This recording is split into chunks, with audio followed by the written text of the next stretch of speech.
Okay, hear me out. Ferrari is finally back.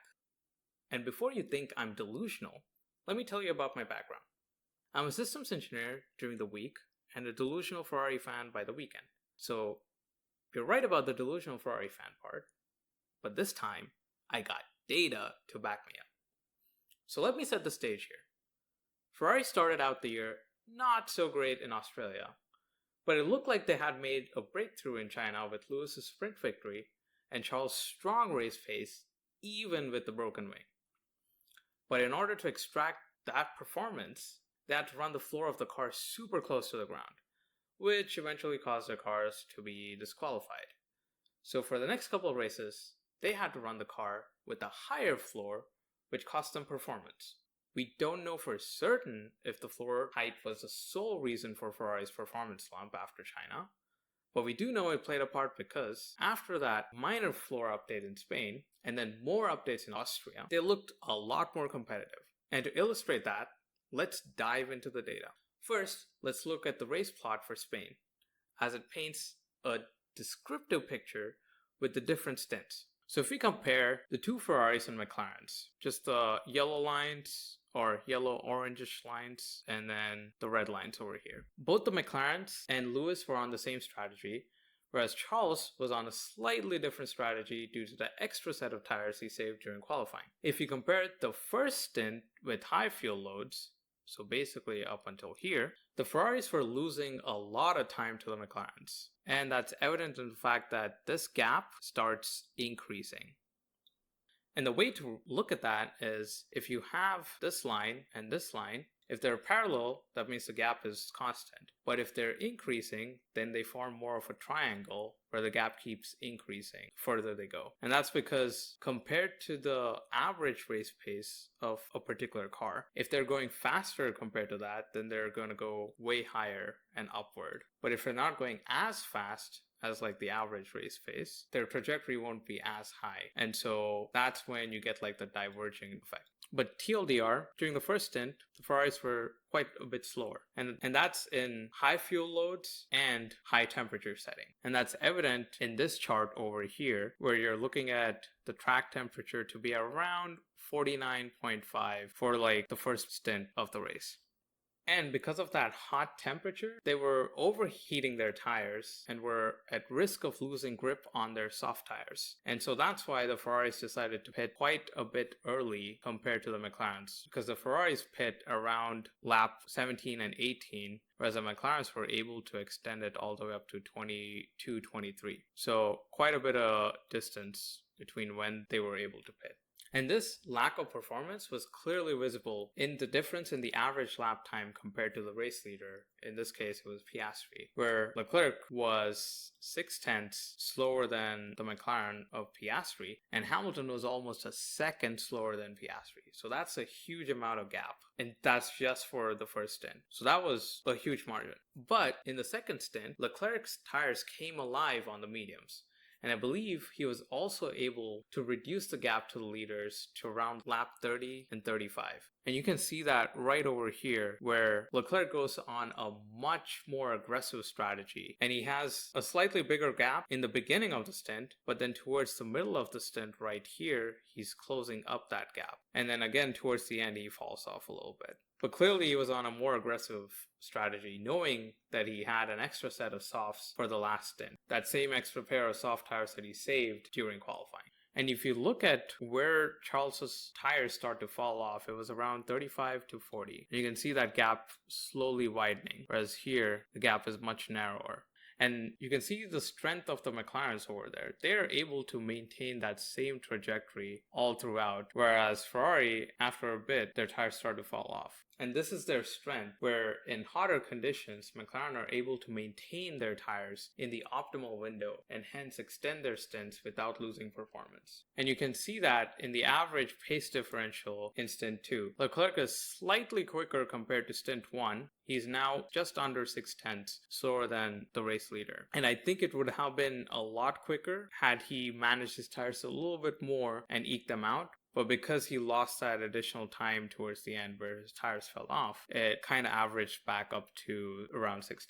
But Hamilton is somewhat in that same ballpark. It's about 7/10 slower. But stint 3 is where things get really interesting. Leclerc is on the medium tires here and everyone else is on the softs. So this is where he has that strategy offset. And he knows he can go all the way till the end and he's on a more durable tires with less fuel. So he's going super aggressive right here. And the same is true for even Russell. He's also going on a very aggressive strat. Whereas the race leaders have to be a little bit more careful with their tires and try to extend them to the end of the race. And you can see that improvement in pace in the average lap times for stint 3. Leclerc is almost 1.3 seconds quicker than the race leaders.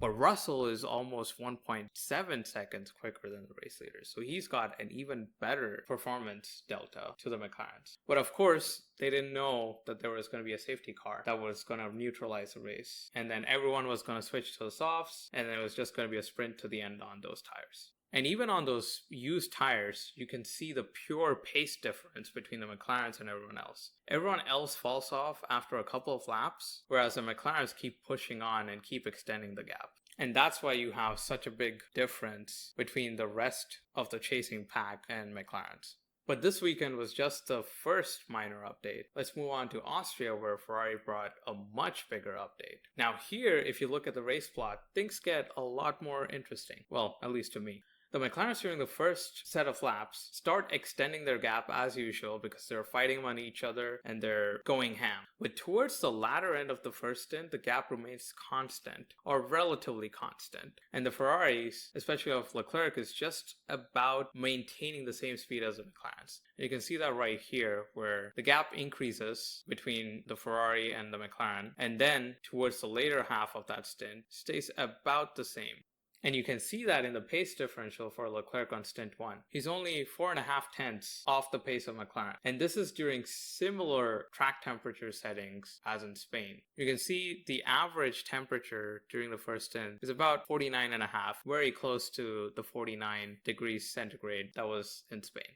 So this is already good news for Ferrari. And strategically, they decided to take stint 1 a little longer compared to the McLarens. But for stint 2, they decided to go super aggressive and try to go shorter than the McLarens and try to undercut them. And so they extended stint 1 just by a tad bit. But for stint 2, they went way shorter than McLaren. And they decided to undercut them because they pit on basically lap 50 and 51, whereas the McLarens pit on 53 and 54. So they try to go very aggressive and try to reduce this deficit to the McLarens in stint 2, and then using that with the fresher rubber on stint 3, try to close up the gap, but it's already quite a bit. And at this point, they're just trying to roll the dice to try to do something different than McLaren and hopefully gain an advantage.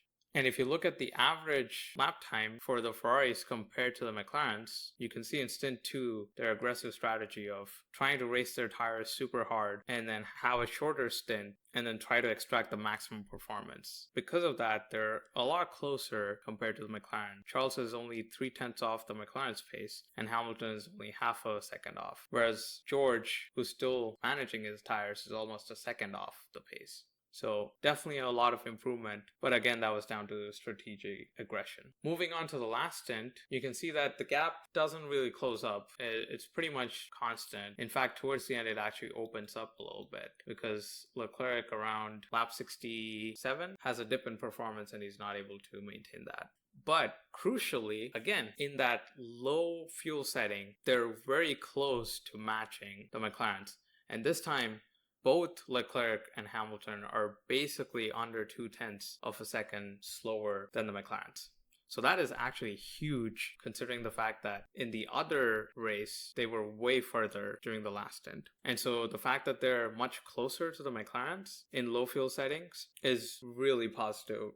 And so I was really happy seeing the progress that they made in those 2 races after the updates. And I was eagerly waiting for the British Grand Prix.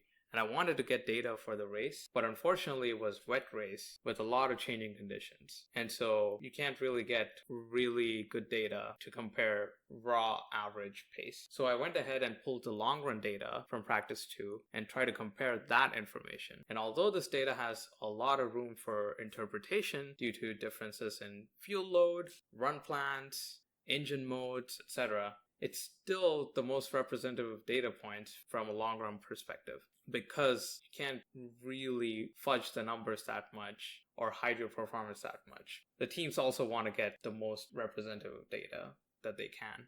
So now if you look at the difference in average lap times compared to Norris, Leclerc here is really right on the money. He is basically matching Norris. But then Hamilton, again, is quite far off. And we know that Hamilton usually tends to experiment a lot during practice, so maybe that's why he hasn't shown the real pace. And again, this data still could be a bit misleading. We never got to see Ferrari in dry conditions during the race to actually gauge their true performance. But nonetheless, when you look at the post-practice interviews of the drivers, they seemed pretty optimistic about Ferrari's pace in the race. And that's why, even though we weren't able to get actual Ferrari pace during the race in dry conditions, I'm still excited to see what Ferrari can do at Spa, because if they finally optimize the floor of their car, they could potentially be fighting with McLaren. We don't know how close they'll be fighting, but I hope they will be in the mix with the level of progress that I've shown in the past couple of races. And that's what I'll be looking closely during the weekend. But until then, just gotta wait and see and pray the Ferrari does well.